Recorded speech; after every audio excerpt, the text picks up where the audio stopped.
आइए दोस्तों, स्वागत है दोस्तों आप सभी का एक बार फिर इस यूट्यूब चैनल पे। यदि आप भी 19 फरवरी को मैट्रिक परीक्षा 2024 में शामिल होने वाले विद्यार्थी है और आपका सामाजिक विज्ञान का पेपर है, तो बिल्कुल यह वीडियो आपके लिए इंपॉर्टेंट होने वाला है, क्योंकि इस वीडियो में हम आपदा प्रबंधन के वैसे 10 लघु उत्तरीय प्रश्न बताएंगे जो 100% आपके बोर्ड परीक्षा में पूछे जाएंगे। यानी इतना बता दें कि इसी 10 प्रश्न में से हर साल प्रश्न पूछे जाते हैं और इस साल भी आपको 4 प्रश्न पूछे जाएंगे, जिनमें से किन्हीं 2 प्रश्नों का उत्तर दीजिएगा और एक प्रश्न के लिए 2 अंक मिलता है। यानी 2 प्रश्न के उत्तर में आपको 4 अंक मिल जाएगा। बिल्कुल इस चैप्टर से, इस पाठ से जो है आपको बता दें कि लघु उत्तरीय प्रश्न ही पूछे जाते हैं, दीर्घ उत्तरीय प्रश्न नहीं पूछे जाते हैं। तो आपके सामने 10 महत्वपूर्ण हम लघु उत्तरीय प्रश्न बताने वाले हैं, जिसमें पहला प्रश्न होगा आपदा से आप क्या समझते हैं। यानी आपदा होता क्या है, इसके बारे में हम बताएंगे। दूसरा प्रश्न है कि आपदा प्रबंधन में सरकार की क्या भूमिका है, या स्पष्ट करना है। तीसरा प्रश्न है कि प्राकृतिक आपदा एवं मानव जनित आपदा में अंतर बताना है। और चौथा प्रश्न है कि आपदा प्रबंधन की आवश्यकता क्यों है, यह बताना है। उसके आगे आपको बताने वाले हैं 5 नंबर प्रश्न की भूकंप क्या है, इसके बचाव के किन्हीं 2 कारणों का उल्लेख करें। बिल्कुल आप इस वीडियो को फुल देख लेते हैं, यानी शुरू से अंत तक देख लेते हैं, तो आपका 4 प्रश्न पक्का है कि आपके बोर्ड एग्जाम में आएंगे और 2 प्रश्नों का उत्तर आपको लिख देना है। तो चलिए इसके आगे जो प्रश्न है, 6ठा नंबर प्रश्न की सुखाड़ क्या है, हमारे दैनिक जीवन में पड़ने वाले प्रभावों को बताना है। सुखाड़ का हमारे दैनिक जीवन में पड़ने वाले प्रभाव को बताना है। वही 7वां नंबर प्रश्न आपको बताने वाले हैं कि सुनामी से आप क्या समझते हैं, सुनामी से बचाव के कारणों का उल्लेख करना है।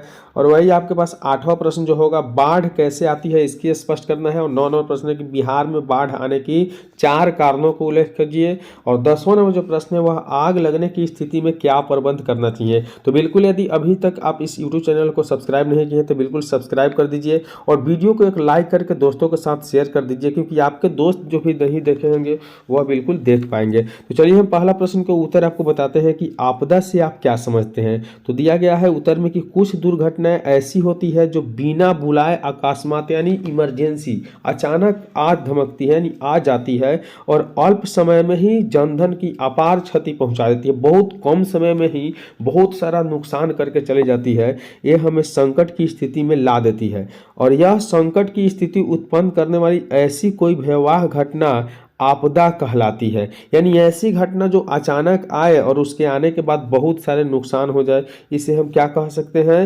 आप आपदा प्रबंधक कह सकते हैं। ठीक है, यानी आपदा से आप क्या समझते हैं।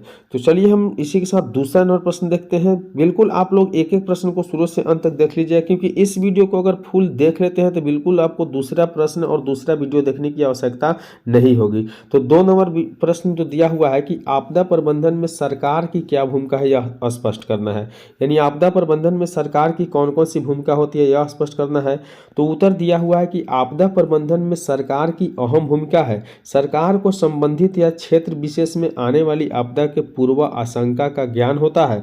अतः आपदा आने के पूर्व एवं आपदा आने के पश्चात दोनों ही स्थितियों के लिए सरकार द्वारा नीतिपरक एवं प्रशासनिक तैयारियां करना आवश्यक हो जाता है। इसके अंतर्गत वैकल्पिक संचार व्यवस्था, राहत कैंप की व्यवस्था, आवश्यक वस्तुओं की आपूर्ति एवं अन्य कार्यों को करना शामिल होता है। बिल्कुल आप लोग इसे स्क्रीनशॉट भी लेकर और लिखकर याद कर सकते हैं, वीडियो को पॉज करके भी आप देखकर लिख सकते हैं। तो इसके आगे जो प्रश्न है 3 नंबर प्रश्न, वह आप लोग देख पा रहे हैं, दिया हुआ है कि प्राकृतिक आपदा एवं मानव जनित आपदा में उदाहरण लिखना है, जो आपके 2023 बोर्ड परीक्षा में पूछा गया था। बिल्कुल आप लोग वीडियो शुरू से अंत तक देखिएगा और दोस्तों के साथ भी शेयर कर दीजिएगा।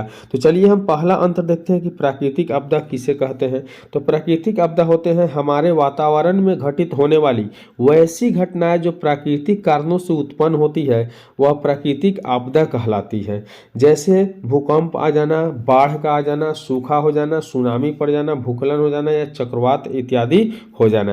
फिर आप दूसरा जो अंतर होगा मानव जनित आपदा, यह होता है वैसी घटनाओं जिसकी उत्पत्ति में मानवीय कारकों, जिसके घटित होने के फलस्वरूप अधिक संख्या में मानवों की हानि पहुंचती है, वो मानव जनित आपदा कहलाती है। जैसे रेल मार्ग या युद्ध या आतंकवाद या महामारी या सांप्रदायिक दंगे इत्यादि जो होती है मानव जनित आपदा होती है। तो बिल्कुल 2 अंक से प्रश्न पूछे जाएंगे, इस दोनों को उत्तर लिख दीजिएगा, आपका प्रश्न कंप्लीट हो जाएगा और आसानी से 2 अंक आपको प्राप्त हो जाएगा। तो चौथा नंबर जो प्रश्न बताया था हुआ था आपदा प्रबंधन की आवश्यकता क्यों है, आपदा प्रबंधन की आवश्यकता हमें क्यों होती है यह पूछा जा रहा है। तो बिल्कुल इसकी उत्तर जो है दिया हुआ है, आपदा प्रबंधन की आवश्यकता आपदा के पूर्व एवं पश्चात होने वाली क्षति को कम करने या बचने से है।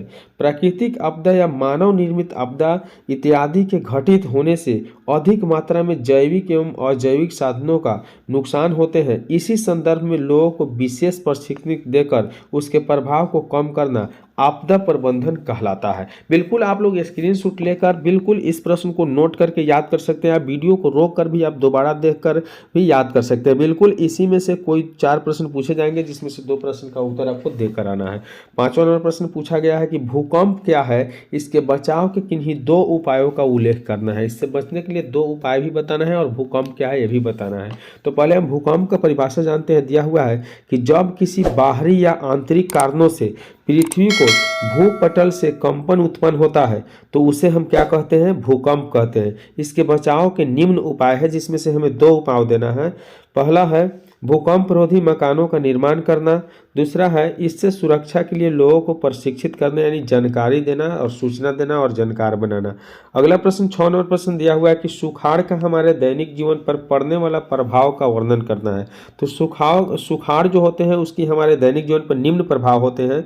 जैसे हम लोग 1 नंबर में देख लेते हैं, दिया हुआ है सूखे से कृषि उत्पादन कम हो जाता है क्योंकि इसके कारण कहीं तो फसलें को बुआई नहीं हो पाती है या बुआई देर से हो पाती है।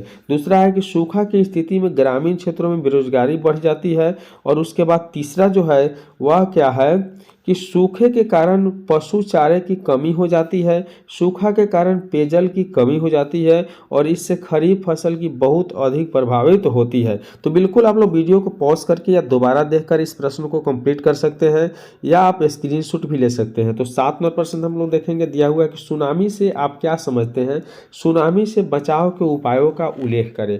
यानी सुनामी से आप क्या समझते हैं, इसकी बचाव के लिए आपको उल्लेख करना है कि कैसे बचा जा सकता है। तो इस प्रश्न का उत्तर देखेंगे। दिया हुआ है कि महासागरों के आंतरिक पृष्ठीय भागों में उत्पन्न हलचल को सुनामी कहते हैं। फिर से पढ़ेंगे कि महासागरों के आंतरिक पृष्ठीय भागों में उत्पन्न हलचल को हम क्या कहते हैं, सुनामी कहते हैं। सुनामी एक प्राकृतिक आपदा है जो समुद्री तटीय क्षेत्रों में मानव, जीव जंतु, वनस्पति, मकान, उद्योग आदि के बड़े पैमाने पर नुकसान पहुंचाते हैं।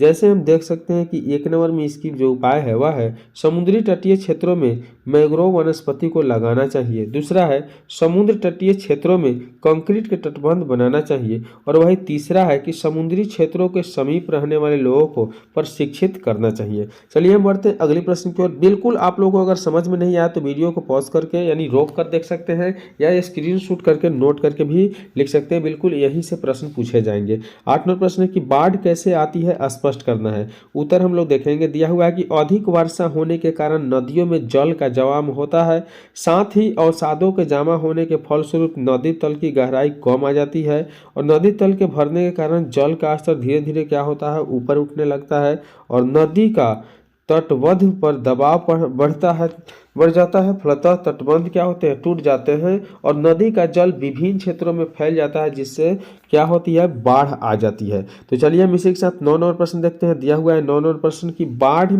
बिहार में बाढ़ आने के 4 कारणों को लिखना है।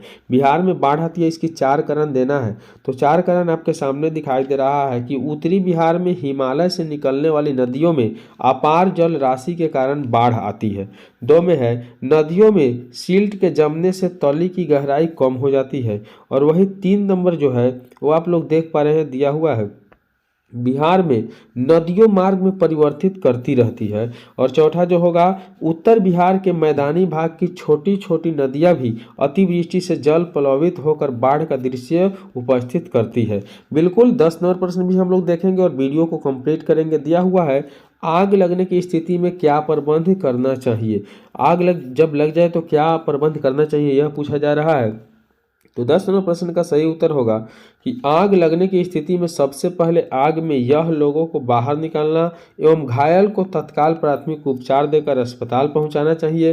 प्राथमिक उपचार में ठंड पानी डालना, बर्फ से सहलाना, वनील आदि का उपयोग करना, आग के फैलाव को रोकना, बालू और मिट्टी एवं तालाब के जल का उपयोग करना। यदि बिजली से आग लगी हो तो सबसे पहले बिजली का तार काट देना चाहिए। बिल्कुल आप लोग स्क्रीनशॉट ले सकते हैं। और इसी के साथ आप लोगों का इस वीडियो में 1 से 10 प्रश्न कंप्लीट हुआ। इस तरह के लगातार वीडियो देखने के लिए आप यूट्यूब चैनल को सब्सक्राइब कर लीजिएगा। चलिए मिलेंगे अगले वीडियो में, तब तक के लिए बाय।